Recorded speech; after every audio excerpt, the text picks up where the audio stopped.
Hello students. Yesterday we have started for our syllabus where we have started for the first chapter, that is Introduction to Java. In that, first of all, we have studied why there is a need of Java. Then evolution of Java platforms, and concluded with the discussion of features of Java. And today we are going to compare Java and C++, where both are the object-oriented programming languages. Then what is the difference in between C++ and Java? The first thing, that C++ supports pointers, whereas Java does not support pointer and avoids unauthorized access of memory locations. Because we know that pointers can be used for accessing values directly from the memory locations. And as Java doesn't support pointers, so there is no issue of unauthorized access of memory locations. Then C++, here it supports the user-defined data types, that is structures, unions, and enum data type. Whereas Java doesn't support structure, union, and enum data type. In C++, instead of writing macros, we can write inline functions. And when a program contains macros, then first of all it is to be converted into without macros by pre-processing, and then it is given to the compiler for compilation. But as in C++, instead of writing macros, inline functions are preferred.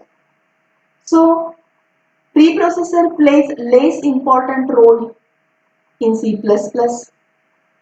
That's why that feature, pre-processing, that feature is totally or entirely eliminated from Java. Then fourth one, Java does not support global variables, whereas C++ supports global variables. We can declare variables globally in C++, but in Java we cannot declare variables and methods globally. Every variable, every method should be a part of a class in Java program. So that's why Java language is called as the pure object-oriented programming language. Whereas in C++ we can write the standalone functions. We can declare variables globally. So that's why C++ is not a pure object-oriented programming language that we have seen yesterday. In C++, we can pass arguments having default values to the function. So default arguments are possible in C++ program, but they are not possible in Java. We cannot pass the arguments having the default values to the function or method in Java. Automatic type conversion is possible in C++, that is integer to float, float to integer, but it is not possible in Java. Getting it? Then multiple inheritance. All of we have gone through the multiple inheritance in C++. In multiple inheritance, that is from multiple classes, one class can be derived. So a child class having what? The multiple parent classes, and properties of these multiple parent classes are inherited into the child class. That is the concept of multiple inheritance. But it is not supported in Java. Okay. Then unsigned integers are supported in C++. We can define a variable having its data type as an unsigned integer, but we cannot define a data member or variable whose data type is unsigned integer in Java. And finally, we can pass objects as an argument to the function or method in C++ as well as in Java. But in C++, we can pass those arguments by value as well as by reference also. But in Java, we can pass it as only by reference. The features which are get supported by C++ as well as Java, but differently, those we are going to see here. The first one, C++ and Java both supports Boolean data types. But in C++, here non-zero value indicates true value, true, and 0 indicates what? That is the false. And in Java, the predefined literals true and false are used as a values to Boolean data type variable. Then for destroying objects in C++, we can write destructors. These destructors are the special functions which are used for destroying the objects. In Java, there is one special method, finalize. That method is invoked for destroying the objects.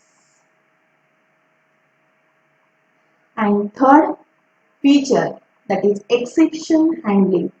Now exception handling is supported in C++ as well as in Java.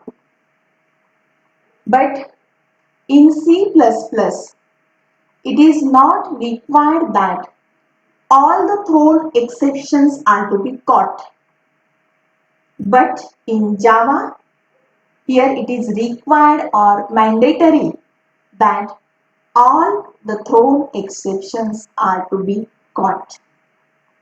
Every thrown exception is to be caught in Java, but it is not necessary in C++. Getting it? Comparison of Java and C++ by using the new features added in Java. In Java, a new feature, that is a multi-threading, is added. Multi-threading. I have already explained you the concept of multi-threading yesterday. That is, suppose there is one task T.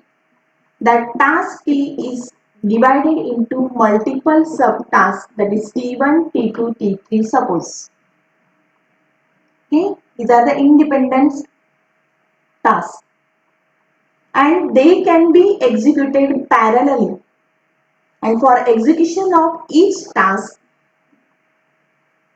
one process is responsible. And that process is called as what? The thread. and these threads are getting executing parallelly, simultaneously, and the original task will be get completed in a less amount of time so as to increase the performance of the system.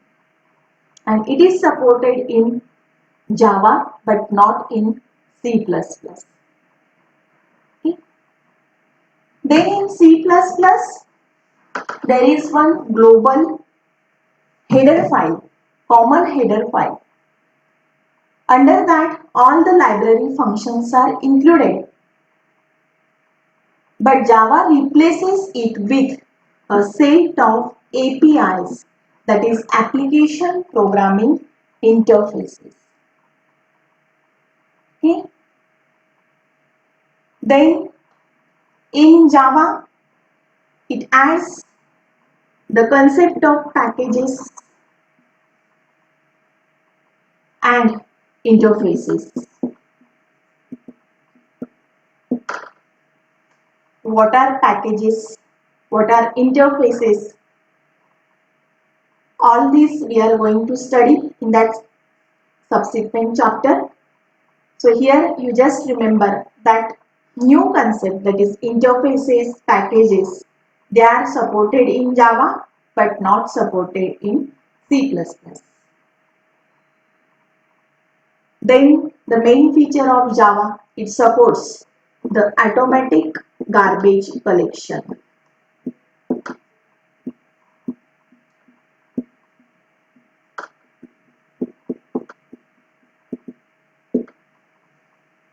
Here, whatever the memory allocated dynamically, those memory is get freed automatically in Java after the completion of execution of a program. And that is called as what? The automatic garbage collection. And again, Java, it uses the Unicode characters so as to ensure what? The portability. Okay. So these are all the new features which are added in Java but they are not supported in C++.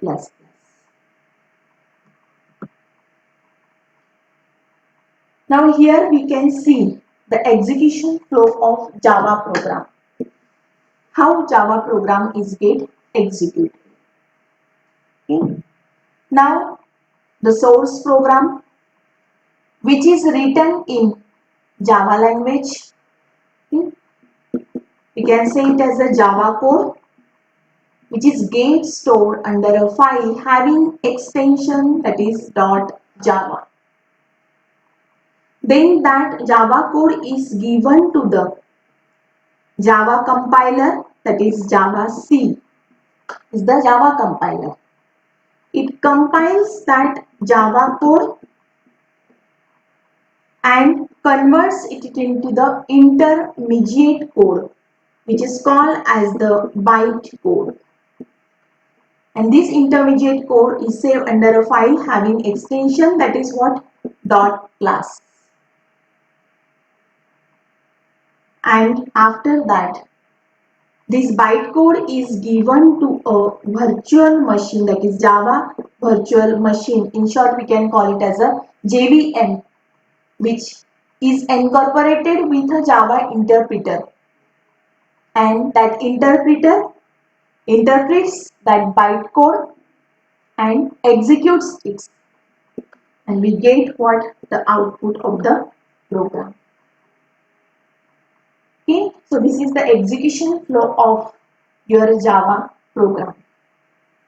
And operating system is any Windows operating system, Linux operating system, or it is the Mac operating system.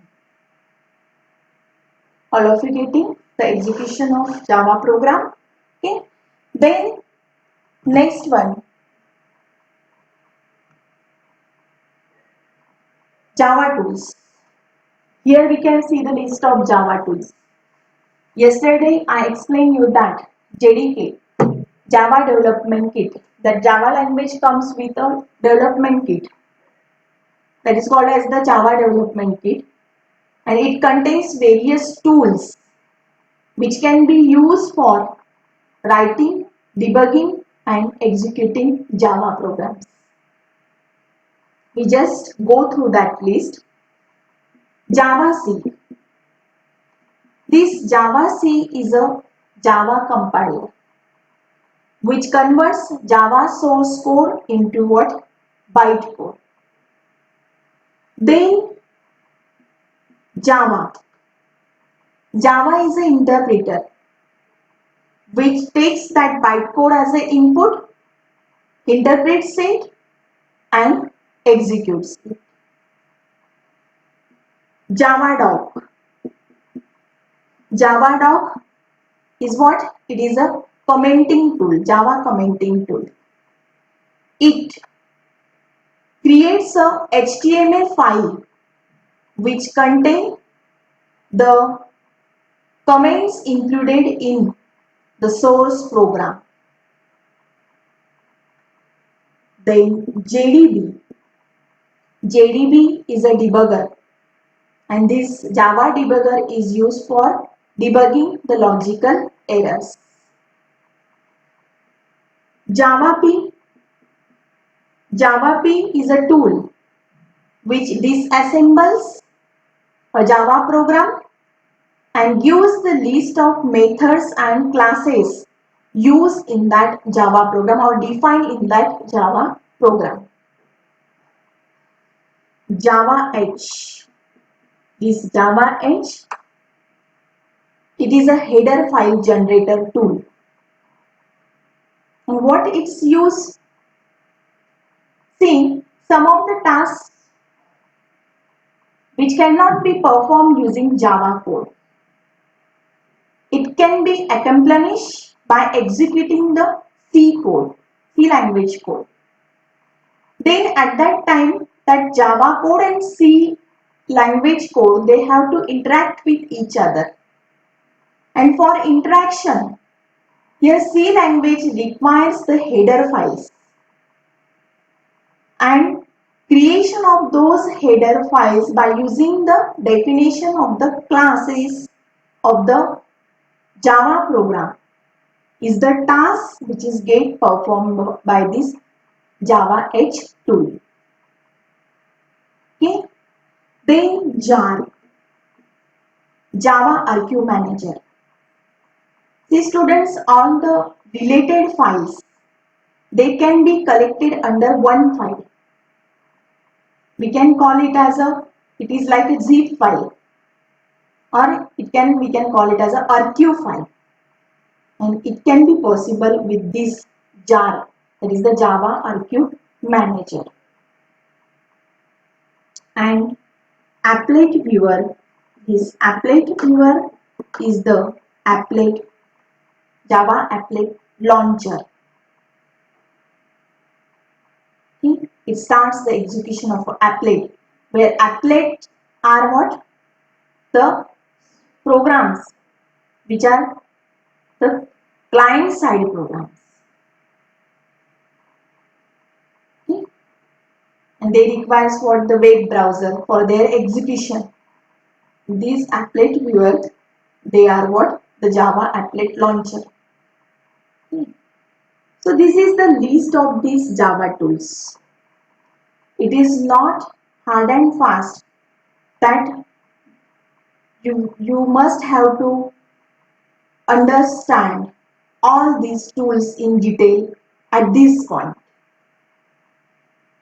because our first practical assignment is on these Java tools.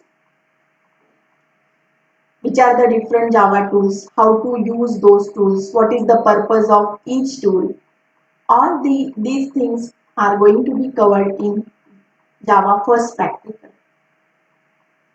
So don't worry. Here only remember that the names of these Java tools